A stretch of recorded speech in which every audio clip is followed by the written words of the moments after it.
नवे नवे तर जसा एकादशीचा आपण उपवास धरतो की तो उपवास दुसऱ्या दिवशी सोडला जातो, तसाच हा शिवरात्रीचा उपवास असतो.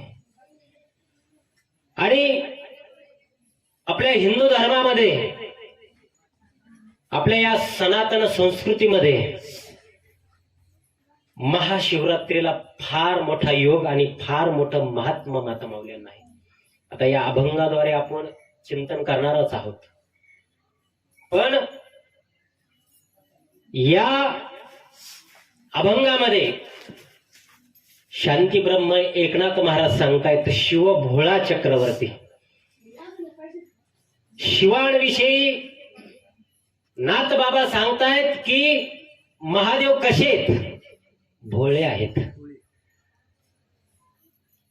नवे नवे तर सर्व देवांमध्ये भोळ जर कोणी असेल तर महादेव आहेत. शिव भोळा चक्रवर्ती, त्याचे पाय माझे चित्ती.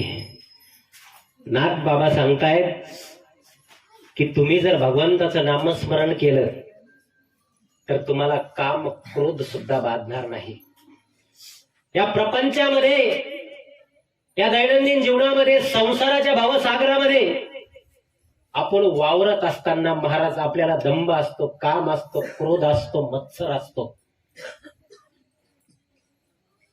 नाथ बाबा सांगतायत की तुम्ही जर महादेवांचं जर स्मरण केलं तर साक्षात जो काळ आहे यमदेवता सुद्धा घाबरतो भोळे महादेवांना. या अभंगामध्ये असं वर्णन या ठिकाणी नाथ महाराज करतायत. येणाऱ्या विस्तृत वेळेमध्ये आपण त्याच्यावर चिंतन करणारच आहोत. आपण सर्वजण जाणता आहात की कुठल्या कारणाच्या निमित्ताने आपण सर्वजण या ठिकाणी एकत्र जमलेलो आहोत. सालाबाद प्रमाणे आपला हा महाशिवरात्रीचा पर्व काळ आणि अतिशय सुंदर भोले बाबांचं मंदिर या ठिकाणी आहे. आणि आल्या आल्या प्रत्यक्षदर्शी माता माऊल्यांच्या मुखातून आरती मी श्रवण केली. एकदा आमच्या माता माऊल्यांकरता टाळ्या होऊन जाऊ दे. क्या बात. तुम्हाला सांगतो माता माऊल्यांना, खरे कथा कीर्तन मी गावगाव फिरतो, आमची महाराज मंडळी सुद्धा फिरतात. तात्या, हे खरे कथा कीर्तन भागवत असेल, रामायण असेल, कोणी जिवंत ठेवलेत आमच्या माता माऊल्यांनी. प्रत्येक ठिकाणी त्यांची उपस्थिती असते, म्हणून करावे तेवढे धन्यवाद आहे. त्याचबरोबर आमच्या तरुण वर्गाचे सुद्धा धन्यवाद आहे. आजकाल बराच तरुण आम्ही पाहतो, इंस्टावर आहे, टिकटॉकवर आहे, स्नॅपचॅटवर आहे, फेसबुकवर आहे, स्टेटसला आहे. पण आपल्या दशरथवाडीचा तरुण चांगल्या मार्गावर आहे. आमच्या तरुणांकरता सुद्धा एकदा टाळ्या होऊन जाऊ द्या. क्या बात. कारण महाराज येता येता अगदी तत्तारा तत्तारा गंडा का गड्डांग तत्तारा तत्तारा वा वा वा काय स्वागत केलं महाराज. महाराज गर्दी कमी पण दर्दी माणसं याच्यामध्ये पाहिजे, नाही तर काय. आता मी मागच्या शिवजयंतीला तात्यांबरोबर येता येताच आमच्या राजू तात्यांबरोबर विषय झाला. बदलापूरला होतो. तुम्हाला सांगतो, पैसे खूप देतात बरं का माता माऊली. तिकडे गेल्यावर काही पाकिट मागा 21,000चं पाकिट दिलं मला. पण तुम्हाला सांगतो, सांगितलं त्यांना 4 महाराज लोक आहे, जेवण बनवून ठेवा घरच. कारण बाहेरचं काय होतं, तिथं गेलो कार्यक्रमाला गर्दी फुल, पण कोणी मोबाईलवर, कोणी इंस्टा पाहतो, कोणी मी एकटाच बोंबलो राहिलो, कोणाचं लक्षच नाही. बरं, ते समोर जर तुम्ही मी काही प्रसंग सांगतोय, तुम्ही जर दाद दिले तर वक्त्याला तात्या आनंद येतो सांगायला. अहो, ते कोणी वर स्क्रीन लोटीतो, कोणी एकाचं कोणाचं पोरवर रडतो, कोणी बागलात घेते, कोणी कडीवर घेते. बघ घरी जायचं, जेवायचं, जिलेबी गुलाबजाम. यारा बाप म्हणला हा कार्यक्रम फेल आहे आपला. आपण कातडे पिळू पिळू जरी सांगितलं काही खरं नाही. मला सांगायचं एवढंच आहे की तुमची दाद शेवटपर्यंत असली पाहिजे. आमच्या माता माऊल्या येतात, त्याच्यामुळे खऱ्या अर्थानं कार्यक्रम आहे. सर्व आयोजकांचं धन्यवाद, सर्व राबणाऱ्यांचं धन्यवाद, ज्यांनी स्वागत केलं. आमच्या बाल गोपालांकरता एकदा टाळ्या होऊन जाऊ द्या. महाराज तरुण फार वेगळ्या रस्त्याला आहे. इथला तरुण अगदी वा. महाराजांचं स्वागत करण्याकरता कुठलाही दंबन बाळगता मस्त अगदी झॅकेट स्वागत केलं, त्यांचं पण धन्यवाद. त्याचबरोबर आमचे वारीगावचं रत्न वारीगावचे भूषण हरिभक्त पारायण राजेंद्र महाराज वाळुंज यांच्या मार्फत त्यांना फोन आला, सासूरवाडीची वाटतं त्यांची. सासूरवाडीचं फोन म्हणतं नो चॅलेंज. आणि त्यांच्या मार्फत येता आलं, तुमच्यासारख्या माता मौल्यांचं दर्शन या ठिकाणी घेता आलं. धन्यवाद. बघा, शिवभोळा चक्रवर्ती महादेव भोळेत बर का. प्रपंचामध्ये सुद्धा काही माणसं भोळे असतात आणि प्रपंचामध्ये काही माणसं भोळे. तुम्हाला सांगू माता मौल्यांना, संसारामध्ये प्रपंचामध्ये दोघही जर नवरा बायको भांडकुदळ असेल, दोघही सकाळी उठलं की घे तांब्या मार भीतीला, घे तांब्या मार भीतीला, प्रपंच होत नाही. मला सांगायचं, आपण बरोबर चरणावर येणार आहे, विषयांतर होऊन देणार नाही. प्रपंचामध्ये तुम्ही बघा, ऑब्झर्वेशन करा जरा आपल्या प्रपंचाचं. भोळ का असावं तात्या? प्रपंचामध्ये जर दोन्ही नवरा बायको अगदी टांगा पहा तुम्ही, टांग्याला जर दोन्ही पाळणारे बैल किंवा दोन्ही पाळणारे घोडे असन, सुरुवात केल्या केल्या ते टांगा पलटी घोडा फरार मालका असं कुठेही घेऊन जात ते. दानादान पब्लिक मधून कुठेही सुटत ते, चाकुरी सोडून पळत. तसं प्रपंचामध्ये जर दोन्ही नवरा बायको जर अगदी भांडकुदळ असेल तर प्रपंच रसा तळाला जातो. प्रपंचामध्ये जर दोन्ही बुद्धू असेल तरीही प्रपंच रसा तळाला जातो. पण प्रपंचामध्ये टांग्याला पहा तुम्ही, एखादा पाळणारा घोडा आणि एखादा कच्चा जर जोडला, ते कसं चालतं, शिवळ एक माग एक पुढं, म्हणजे जो पाळणारा राहतो तो जर एखादा मंद बैल असेल तर त्याला बरोबर वडीत चालवतो. तसं प्रपंचामध्ये जर बायको हुशार असेल, नवरा थोडा, बऱ्याच ठिकाणी नवरे सायलंट आहे, बाया आ हा हा हा हा हा आया आया आया आया बाबा बाबा. आता 35 वरून 65 वर गेलं तर त्यात आमच्या आता धडाधड 1,500 आया आया आया निस्ती लाहीन. आता काय, पण गोड आहेत आमच्या माता मौल्या. खरा प्रपंच आमच्या माता मौल्या ओळखात. त्यामुळे प्रपंचामध्ये एक, तसं आमचे भोळे बाबा म्हणजे भोळं दैवत. आता काय झालं, भोळे बाबांच्या भोळेपणाचा फायदा बरेच जण उचलतात, त्यामध्ये राक्षस जास्त. बरे राक्षस काय करतात, भोळे बाबाचीच प्रार्थना करतात. राक्षस पहा तुम्ही, दुसऱ्या देवाची आराधना राक्षस करीत नाही, महादेवाचीच. कारण महादेव पटकन लगेच पावतो, लगेच. आता प्रसंग असा आहे, तपश्चर्या माता मौल्यानं 2 प्रकारच्या असतात तपश्चर्या. एक सात्विक तप आणि एक तामसिक तप. ध्यानात घ्या, कान बारीक देऊन ऐका. तप 2 प्रकारचं असतं. सात्विक, जे तप लोकांच्या उद्धाराकरता, जे तप आपल्या समाजाच्या उद्धाराकरता केल्या जातं, लोकांकरता उद्धाराकरता केल्या जातं, त्याला म्हणतात सात्विक तप. ते तप आपले साधू संत करतात, महात्मे करतात.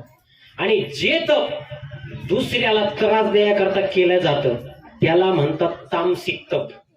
ते तप करतात राक्षस. आता आपल्या आळीला, आपल्या अलीकडून पलीकडून एखादी राहतीच आई बाई, I I I I I, कुठून जातीन कुठून करून आणि ती पण खेळच करी ती शेजारच्याचा.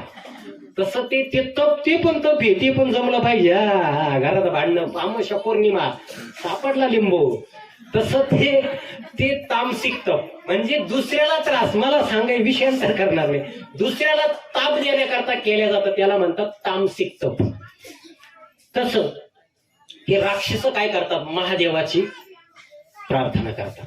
बरं, महादेवाचं तप चालू करायला केल्यावर आता महादेव काय बघा तुम्ही, भगवान भोले बाबा नेहमी राम नाम आणि श्रीकृष्ण नामाचा जप करत असतात, त्यांना व्यत्यय चालत नाही. बरं, भगवान महादेव माता माऊलीने विचार केला का टपकन कमून प्रसन्न होता तो. आता तुम्ही महादेवाची पिंड बसवली इथं, बरोबर, टपकन का बरं महादेव प्रसन्न होतात? काशी खंडामध्ये सगळा कथा भाग आलेला आहे.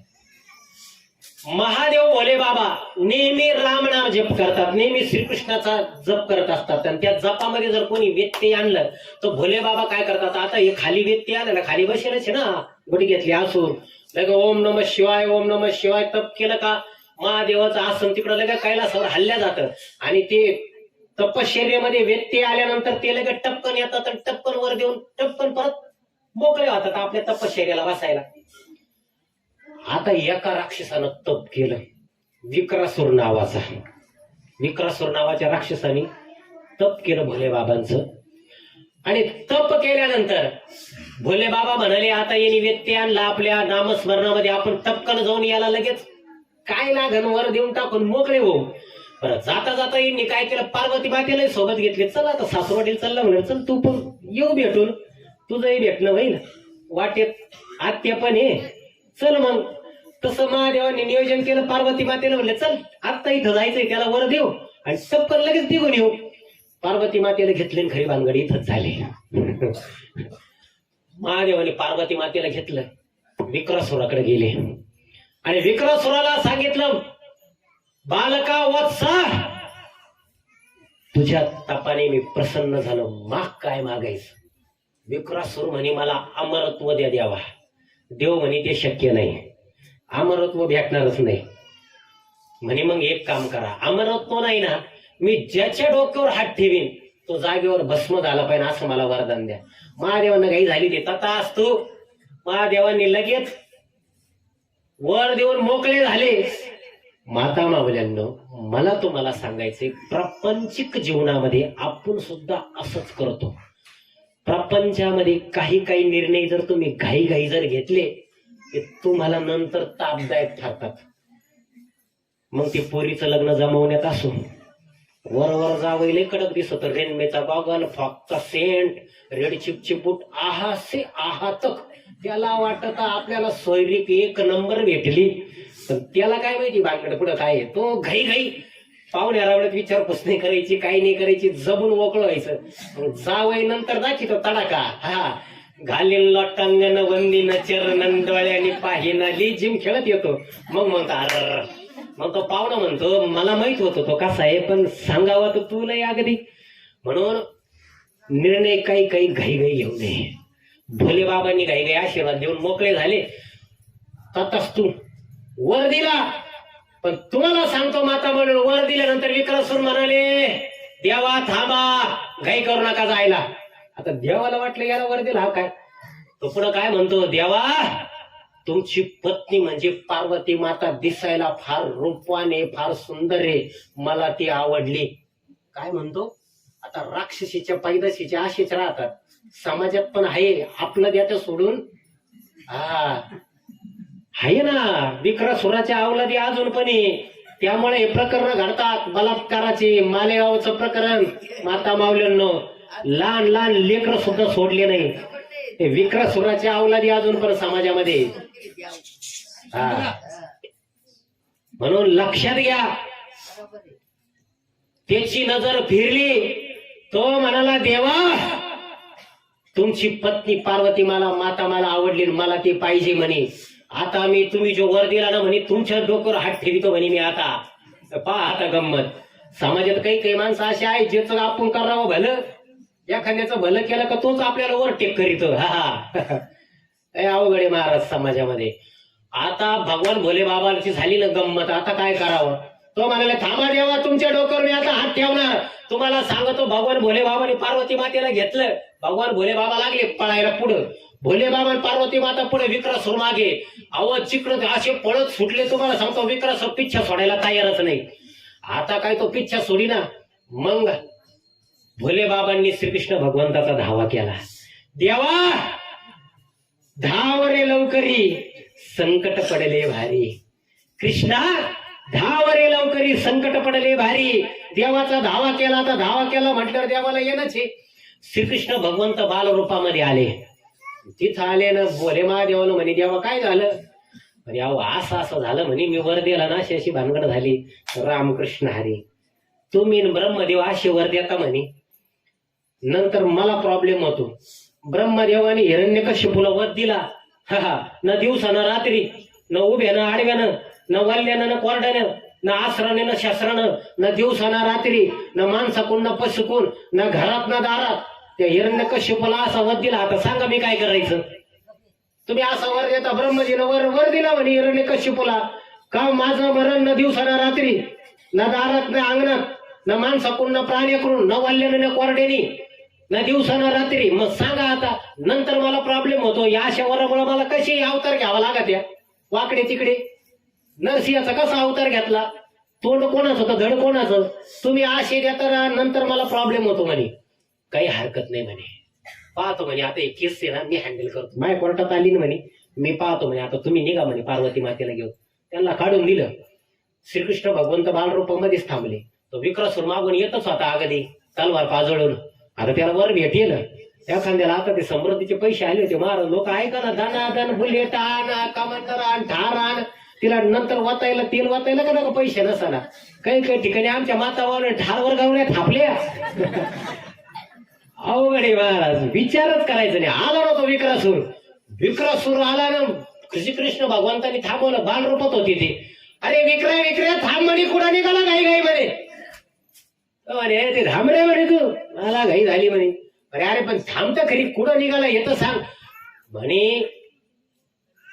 भोले बाबांनी मला वर दिला म्हणे, आता मी त्यांच्यावरच तो आजमावणारे म्हणे. पार्वती मातेला मी आता हिरावून घेणारे म्हणे.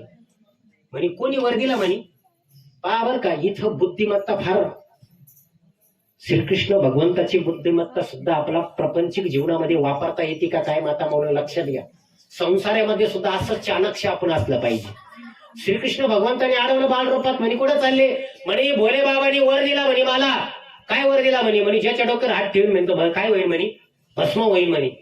श्रीकृष्ण भगवंत म्हणे अरे तुला माहित नाही म्हणे. म्हणे काय, कालच व्हॉट्सअपला आलं ना म्हणे. म्हणे काय, म्हणे तू व्हॉट्सअप बिट्सअप वापरत नाही का म्हणे. नाही म्हणे. पेपर पेपर लोकमत पुढारी येतो का नाही घरात. नाही म्हणे. फेसबुक बिसबुक आहे का नाही म्हणे. नाही काहीच नाही म्हणे माझ्याकडे. अरे कालच पोस्ट व्हायरल झाली म्हणे सगळ्या ग्रुपवर की त्या दक्ष राजानं, म्हणजे दक्ष राजा कोण होता, सासरा होता. दक्ष राजानं यज्ञामधला भाग जेव्हापासून भोले बाबांना द्यायचा बंद केला आणि यज्ञात बोलायचं बंद केलं तेव्हापासून भोले बाबाची पावर गेली ना म्हणे. तेव्हापासून त्यांनी दिलेले वर सगळे फेल, धडाधड फेल जाऊ राहिले म्हणे. ते पंजाब साहेबांनी का दिले प्युअर अंदाज येत होते, नंतर फसायला लागले ना गंमत. तसेच भोले बाबाचे अंदाज आता वर सगळे फेल जाऊ राहिले. हा म्हणे डोक्याला हात लावणे, काय बोला ते म्हणे. म्हणे मानू मला तर काय माहित नाही म्हणे. म्हणे तुझ्याकडे व्हॉट्सअप नाही ना म्हणे, स्टेटस पाच आहे ना म्हणे. तू लोक आता जेवतीने पण स्टेटस, स्वतःच स्टेटस बनवायचं नाही पण व्हॉट्सअपचे स्टेटस पाहायचे, स्वतःच काही स्टेटस नाही. तोंडात मावा म्हणे मी छत्रपतीचा छावा. घे डबल गाय छाप चुना हाच करा मित्र जुना. नाही महाराज. तो म्हणे मग आता पस्तावा झाला म्हणे. म्हणे हा म्हणे भोले बाबाच्या वर आता काही काम करीत नाही म्हणे. तुला काही आता श्रीकृष्ण भगवंतानी महाराज असंच शब्दामध्ये गुतावलं म्हणे. अरे ते वर फेल जाऊ राहिले तुला जर.